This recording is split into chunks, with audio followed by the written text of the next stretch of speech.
السلام علیکم ورحمۃ اللہ وبرکاتہ۔ محترم ناظرین، محترم سامعین اور بالخصوص علم دین حاصل کرنے والے، درس نظامی یعنی عالم فاضل مفتی بننے والے طلباء اور طالبات کے لیے یہ کلپ ہے۔ ابھی فی الحال تخصص فی الفقہ کا دورہ ہے۔ لڑکیوں کے لیے اور لڑکوں کے لیے بہت سارے تخصص کے شعبہ جات مدارس اسلامیہ میں کھولے جا رہے ہیں اور ان کی تعلیم ہو رہی ہے۔ تخصص فی الفقہ میں ایک بہت اہم چیز ہوتی ہے علم الفتاوی، جسے مشق افتاء بھی کہا جاتا ہے، اور سب سے زیادہ ضروری چیز فتویٰ نویسی ہی ہے۔ فتاوے مدلل، مفصل اور خیر الکلام ما کلا و دلہ کی طرح ہونی چاہیے۔ تو علم الفتاوی کی تعریف لغوی اور اصطلاحی کیا ہے، اور فتاوی کے تعلق سے کیا کیا باتیں ہونی ضروری ہے، تخصص کے طلباء اور طالبات کے لیے یہ کلپ ہے، وہ اس کو ضرور بضرور سنیں گے۔ علم الفتاوی لغوی تحقیق، یہ فتویٰ کی جمع ہے، معنی شرعی مسائل میں ماہر شریعت کا فیصلہ۔ یقال افتا افتاءً، اس کو مسئلے کا شرعی حکم بتا دیا، یہ مثال دے کر سمجھایا گیا۔ اصطلاحی تعریف بہت اچھی ہے، آپ اس کو دھیان میں رکھیں، اور بلکہ سننے والے طلباء اور طالبات اس کو سن کر لکھ لیں، اور امتحان میں اگر اس کو پوچھا جائے تو آپ اسی طریقے سے اس کا جواب لکھیں۔ علم فتاوی وہ علم ہے جس میں جزئی واقعات کی بابت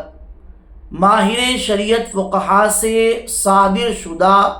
احکام مروی ہوں، تاکہ آنے والے پست ہمت لوگوں کے لیے عمل سہل ہو۔ یہ اس کی تعریف ہے۔ اور ظاہر سی بات ہے، جب کوئی سائل کسی عالم اور کسی مفتی کے پاس استفتاء یعنی سوال لے کر جاتا ہے، تو اس عالم کے لیے، اس مفتی شرع کے لیے ضروری ہوتا ہے کہ اس کی موجودگی میں پہلے اوپر سے نیچے تک اس کو 1 یا 2 مرتبہ سوال کو پڑھے اور اس سے پوچھے کہ بھائی آپ نے جو سوال لکھا ہے وہ یہ ہے، کیا آپ ایسا ہی کچھ سوال کا جواب حاصل کرنا چاہتے ہیں، یا پھر اس سے صورتحال پوری معلوم کریں کہ بھائی آپ نے یہ تو لکھ دیا ہے، کچھ اور صورت تو نہیں ہے، ایسا مسئلہ تو نہیں ہے، ایسا مسئلہ تو نہیں ہے، یہ ساری چیزیں پوچھے۔ تو ماہر شریعت فقہا پوچھے، اور وہ پست ہمت کمزور لوگ ہیں، تو ان کو ایسا جواب دیا جائے کہ وہ اور زیادہ سختی میں نہ آ جائے، بلکہ ایسا جواب آسانی کے ساتھ قرآن و احادیث اور اصول اربعہ یعنی اجماع، قیاس، کتاب اور سنت کی روشنی میں دیا جائے، تاکہ اس پر عمل کرنا ان کے لیے آسان ہو جائے۔ یہی اصطلاحی تعریف ہے۔ یاد رکھیں کہ عدالت سے متعلق افتاء ایک نہایتی ضروری سیگا ہے، جو آغاز اسلام میں قائم ہوا، جس کی مثال اسلام کے سوا اور کہیں پائی نہیں جاتی۔ باقاعدگی کے ساتھ سب سے پہلے ملت اسلامیہ کے جو پہلے مفتی خود نبی کریم صلی اللہ علیہ وسلم کی ذات بابرکت ہے، اور یہ دولت آپ تک رب العزت کی طرف سے پہنچی ہے، اور قرآن پاک میں افتاء کا لفظ خود رب العالمین کے لیے بھی استعمال ہوا ہے، اور سورہ نساء میں اس کو بیان کیا گیا ہے بہت اچھی طریقے سے۔ یاد رکھیں، منصب افتاء پر بھی بڑے بڑے صحابہ کرام فائز رہے ہیں۔ خود حضور صلی اللہ علیہ وسلم کے اس عظیم الشان منصب پر آپ کے جلیل القدر صحابہ جو بصیرت والے تھے، فائز تھے، جن کی تعداد کے متعلق بیان کیا جاتا ہے کہ تقریباً 130 ہیں، جن میں سے 7 حضرات مقصرین میں شمار ہوتے ہیں، اور وہ حضرات ہیں جن کے فتاوے کتب حدیث میں بکثرت منقول ہیں، اور کہا گیا ہے کہ اگر ان تمام حضرات کے فتاویٰ یکجا کیے جائیں تو ان میں سے ہر ایک کے فتاویٰ کی تعداد اتنی ہو کہ اس کی ضخیم جلدیں تیار ہوں۔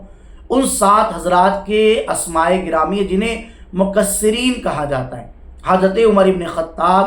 حضرت علی بن ابی طالب، حضرت عبداللہ ابن مسعود، ام المؤمنین حضرت عائشہ صدیقہ، حضرت زید بن ثابت، حضرت عبداللہ بن عباس، حضرت عبداللہ ابن عمر۔ ان حضرات کے علاوہ حضرت عثمان، حضرت معاذ بن جبل، حضرت عبد الرحمن بن عوف، حضرت عبی بن کعب، حضرت ابو ہریرہ، حضرت ابو الدرداء وغیرہم رضوان اللہ تعالی علیہم اجمعین صحابہ کرام نے جلیل القدر مفتی تھے۔ یاد رکھیں صحابہ کے بعد اب جو فتاوی ہیں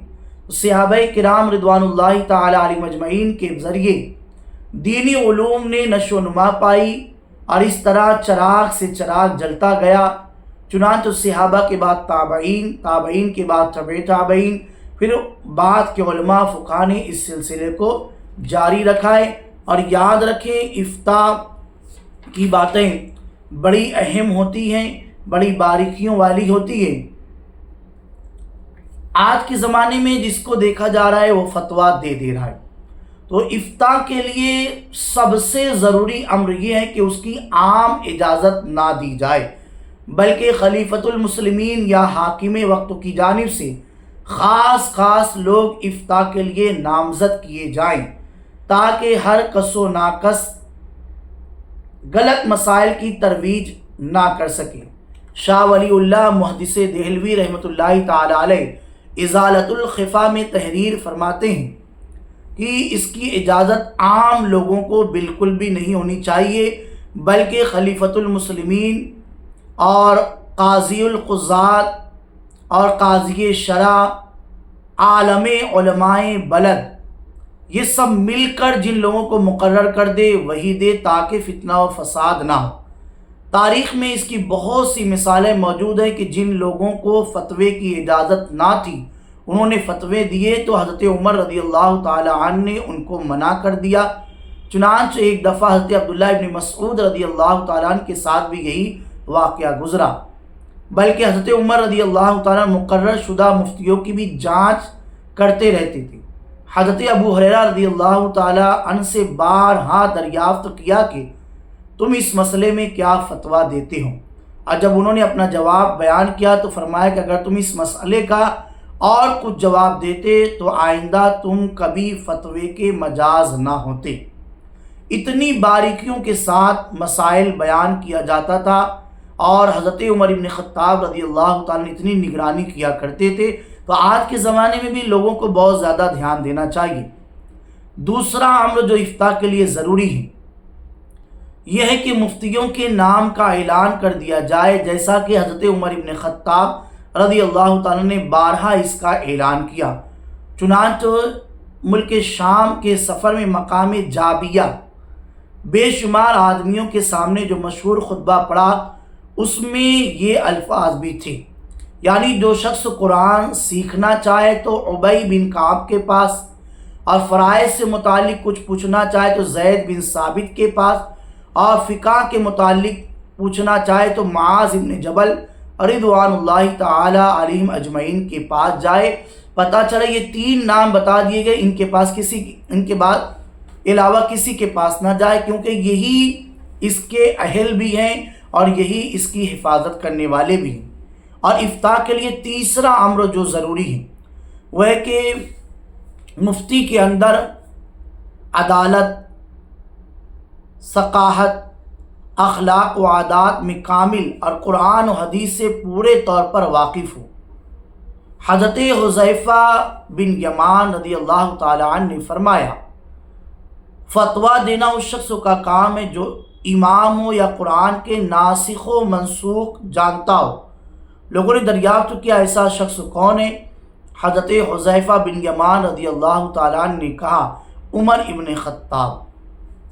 اب فتاووں کی کتابوں میں بہت ساری باتیں کبھی کبھی دیکھنے میں آتی ہے، تو یہ بات بہت ہی خاص طور سے تخصص فی الفقہ کرنے والے طلبہ اور طالبات کے لیے بڑی اہم ہوگی۔ تعبیرات و علامات افتاء۔ دیکھیے بہت سارے جب فتاوے لکھے جاتے ہیں کتابوں سے، جیسے شامی سے نکالے، عالمگیری سے نکالے، صنائع بدائع سے نکالے، اور ہدایہ ہیں، شرح وقایہ ہے، قدوری ہے، نور الایزا ہے، اور فقہ کی جتنی بھی ماخذ اور مراجع کی حیثیت رکھنے والی کتب ہیں، جب ان سے فتاوے لیے جاتے ہیں تو اس میں بہت ساری تعبیرات ہوتی ہیں، ان تعبیرات کو سن لیں۔ مفتہ بھی اقوال کی تعبیرات مختلف الفاظ سے کی جاتی ہے جو ذیل میں ہیں: وعلیہ الفتویٰ وبہ یفتیٰ وبہ ناخذ وعلیہ الاعتماد وعلیہ العمل اليوم وعلیہ عمل الامہ وہو الصحیح وہو الاصح وہو الازہر وہو المختار فی زماننا وہو الاشبہ وہو الاوجہ۔ یہ 12 علامتیں ہیں، یہ جب آپ کہیں بھی کسی بھی فتوے میں یہ دیکھیں، فتاوی رضویہ میں دیکھ لیں یا بہار شریعت میں دیکھ لیں، تو آپ اس فتوے کو لکھیں، اس لیے کہ یہ مفتہ بھی قول کی ایک علامت ہے۔ ان میں سے بعض الفاظ بعض کی بنسبت زیادہ معقد ہیں، چنانچہ لفظ فتویٰ لفظ صحیح، اصح، اشبہ، مختار سے زیادہ بہتر ہے، اور بہی یفتیٰ لفظ الفتویٰ علیہ سے، اور لفظ اصح صحیح سے، اور احوط احتیاط سے۔ تو یہ ساری باتوں کو آپ خوب اچھی طریقے سے یاد رکھیں، اور فتاوے کی مشہور و معروف کتابیں وہی ساری کتابیں فتاوی تاتار خانیہ ہیں، اور فتاوی شامی ہیں، فتاوی عالمگیری ہیں، العطایہ النبویہ فی الفتاوی الرضویہ ہیں، فتاوی تاج الشریعہ ہے، فتاوی حامدیہ ہیں، اور اس زمانے میں فتاوی اشرفیہ مبارک پور ہے، فتاوی بریلی شریف ہے، فتاوی فیض الرسول ہے، فتاوی شارح بخاری ہے،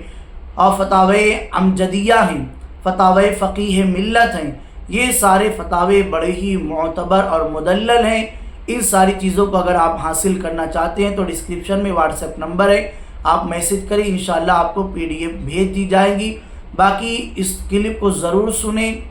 دوسروں تک ضرور پہنچائیں، اور جو اہل ذوق ہیں، اس معاملے میں شوق و ذوق رکھتے ہیں، وہ بھی سنیں، تاکہ انہیں بھی دینی معلومات اور فتاویٰ اور افتاء کے بارے میں اور اس علم کے بارے میں نئی نالج، نئی باتیں معلوم ہوگی۔ باقی ہمارے چینل کو سبسکرائب ضرور کریں، ویڈیو کو لائک اور شیئر بھی ضرور کریں۔ السلام علیکم ورحمۃ اللہ وبرکاتہ۔